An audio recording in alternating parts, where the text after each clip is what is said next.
వి gold trusted gold buyers తాకట్టులో ఉన్న బంగారాన్ని విడిపించి ఈ రోజు ఉన్న మార్కెట్ ధరకే కొనబడును. మరిన్ని వివరాలకు సంప్రదించండి 7710772020. సేనతో సేనాని విశాఖలో జరుగుతున్న జనసేన కార్యక్రమం అయితే ఇవాళ రెండో రోజు అయితే కొనసాగుతుంది. ఈ నేపథ్యంలో మొత్తం అంతా పవన్ కళ్యాణ్ అందరితోని చర్చిస్తున్నారు. చర్చించి ప్రధానంగా పార్టీని బలోపేతం చేసే విధంగా అయితే చేస్తున్నారు. సరే, సేనతో సేనాని రెండో రోజు ఏం చెప్తారు మీరు? ఏ విధంగా జరుగుతుంది? సేనతో సేనాని అనే కార్యక్రమం చాలా మంచి కార్యక్రమం అండి. ఈరోజు ప్రతి పార్లమెంట్ నుంచి 15 నుంచి 20 మంది మా సపోర్టర్స్ అందరినీ కూడా పిలవటం జరిగింది. ఈ సంవత్సరం పాటు మేము పరిపాలనలో నిమగ్నై ఉన్నాం. ఇప్పుడు పార్టీని ఎలా బలోపేతం చేసుకోవాలి, ప్రభుత్వం కోసం మేము ఎలా స్టాండ్ తీసుకున్నాం, అది ఎంతవరకు మీరు రెస్పాన్స్ ఉంది, ఇవన్నిటి మీద వాళ్ళతో అభిప్రాయం డైరెక్ట్గా పవన్ కళ్యాణ్ గారే కనుక్కుంటున్నారు. వాళ్ళకి మైక్ ఇచ్చి వాళ్ళతో మాట్లాడించి పొద్దున్న నుంచి ఇప్పుడు వరకు లంచ్ బ్రేక్ కూడా అయింది. సాయంత్రం వరకు కూడా వాళ్ళందరితో కూర్చొని మాట్లాడే పరిస్థితి ఉంది. ఇది శ్రేణులందరూ కూడా చాలా బ్రహ్మాండంగా రిసీవ్ చేసుకున్నారు. అలాగే రేపు కూడా మరి మంచి కార్యక్రమం 15,000 మంది మా క్రియాశీలక సభ్యులతోనే మేము చర్చించుకోవటం, వాళ్ళతో మాట్లాడించడం కూడా జరుగుతూ ఉందండి. సార్, అంటే ఎవరు ఊహించిన విధంగా ప్యాలెస్కి అయితే వెళ్ళడం అయితే జరిగింది మీ అధినాయకుడు.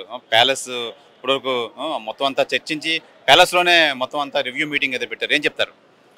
వాస్తవానికి వీటి మీద పూర్తిగా మేము ధర్నాలు చేయటం, వాటికి బ్రహ్మాండం మేము అంటే మా పోరాటం ఎంతవరకు వెళ్ళిందంటే మరి అది మేము అరెస్టులు అవ్వటం, మా నాయకుడిని కూడా మరి వెళ్ళనివ్వకుండా చేయడం, ఎంతవరకు అంటే అంతవరకు తీసుకెళ్ళాం. అయితే ఇప్పుడు అది ప్రజలు గుర్తించారు, గమనించారు.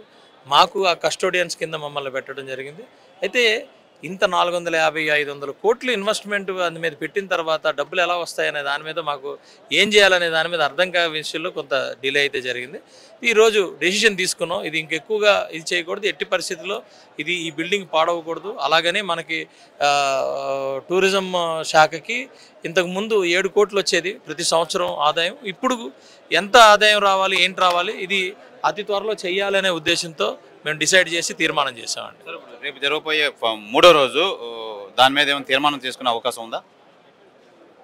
దేని మీద? నేను ఈరోజు చేసాం ఆల్రెడీ. కాదు, ఈ ప్యాలెస్ మీద ఈరోజు చేసాం ఆల్రెడీ, తీర్మానం చేసాం. అది తీసుకుని వెళ్తాం 100%. సార్, ఇప్పుడు 2014లో జరిగింది సోనాలి ప్రీతి. ఏంటి, ఎందుకు ఇప్పుడు అంత అడవుడి అంత రచ్చందుకు జరుగుతుంది? మేము మానవత్వంతో బాధ్యతతో మేము ప్రవర్తించాం. అది కంటిన్యూస్గా ఇప్పటికీ కూడా వాళ్ళని చేయాలనే దీని మీద ఉన్నాం. కాకపోతే ఇక్కడ మరి కొంత పొలిటికల్ యాంగిల్ తీసుకొని పొలిటికల్గా చేశారు. మాకు ఎవరు ఎన్ని పొలిటికల్ చేసినా మా బాధ్యత మాకు తెలుసు. మేమేం చేసామో తెలుసు, మేమేం చేసామో ప్రజలకు తెలుసు, అందరికీ తెలుసు. చేసేవాళ్ళు చేసుకుంటారు, దాన్ని మేము పట్టించుకోవాల్సిన అవసరం కూడా లేదు, ప్రజలకు తెలుసు.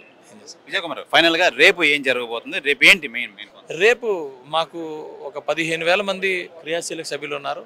అలాగే ముఖ్య నాయకులు కూడా ఒక 5 నుంచి 10,000 మంది ఉన్నారు. అలాగే ఒక 20 నుంచి 25,000 మంది రేపు నాయకులు రావడం జరుగుతూ ఉంది. వాళ్ళతో పొద్దున్న నుంచి సాయంత్రం వరకు కూడా వాళ్ళ అభిప్రాయాలు కూడా తీసుకుంటాం. సభ అంతా క్రియేట్ చేసి లాస్ట్లో మా నాయకుడు మెసేజ్ ఇస్తారు. ఇప్పుడు ఏ టైంలో ఇస్తారు? రేపు ఏ టైంలో? సాయంత్రం 6 మెయిన్ స్టేజ్ మీద ఇస్తారు. 6 మొత్తం. ఇది ప్రధానంగా మనం చూసుకోవచ్చు. మొత్తం అంతా ఈ సేనతో సేన అనే కార్యక్రమం నేపథ్యంలో ఈరోజు రెండో రోజు అయితే సాగుతుంది. మొత్తం అందరితోని చాలా ఓపికగా సహనంగా మా అధినాయకులు పవన్ కళ్యాణ్ అయితే అందరితోని చర్చిస్తున్నారు. అయితే పార్టీని బలోపేతం చేసే విధంగా అయితే ఈ మొత్తం చర్చలన్నీ కొనసాగుతున్నాయి. అయితే ఈరోజు మా పవన్ కళ్యాణ్ మా అధినేత పవన్ కళ్యాణ్ అయితే రుషికొండ ప్యాలెస్కి వెళ్ళడం అయితే జరిగింది. మొత్తం అంతా అక్కడ రివ్యూ మీటింగ్ అయితే జరిగింది. మొత్తం దాన్ని ఏ విధంగా చేయాలి, దాన్ని ఏ విధంగా ఉపయోగించాలని చెప్పి ప్రభుత్వం అయితే నిర్ణయం తీసుకుంటుందని చెప్పి పవన్ కళ్యాణ్ అయితే తెలియజేశారు. అలాగే రేపు మొత్తం అంతా ఉదయం నుంచి సాయంత్రం వరకు అందరు నాయకులతో చర్చించి రేపు సాయంత్రం 6-7 ప్రాంతంలో అయితే మొత్తం మీద మెయిన్ డయాస్ నుంచి అయితే పవన్ కళ్యాణ్ అయితే మాట్లాడడం అయితే జరుగుతుంది. అయితే ప్రధానంగా ఈ సోనాలి ప్రీతి విషయంలో అయితే మటుకు అనవసరంగా రాజకీయం అయితే చేస్తున్నారు. మేము ఆ కుటుంబానికి ఎంత మేలు చేయాలో మేలు చేస్తున్నాం, 5 ఎకరాల భూమి ఇమ్మని చెప్పి మేమే చేసాం. ఇప్పుడు అనవసరంగా దాన్ని అంతా లేనిపోయిన రాధాంతం అయితే చేస్తున్నారని చెప్పి, దీనంతా రాజకీయం చేస్తున్నారని చెప్పి యలమంచిలి ఎమ్మెల్యే సుందరపు విజయ్ కుమార్ అయితే తెలియజేస్తున్నారు. కెమెరామెన్ ప్రసాద్తో శివరామకృష్ణ, RTV, విశాఖపట్నం నుంచి. తెలుగులో ఫాస్టెస్ట్ న్యూస్ ఇప్పుడు కొత్త అవతారంలో 5 సెకండ్లోనే పూర్తి వార్తా సమాచారం మీ చేతిలో. సోషల్ మీడియా ట్రెండ్స్ మీ కళ్ళ ముందుకే live TV and voice search ఆప్షన్స్తో ఇప్పుడే డౌన్లోడ్ చేయండి. యాప్ లింక్ డిస్క్రిప్షన్లో ఉంది.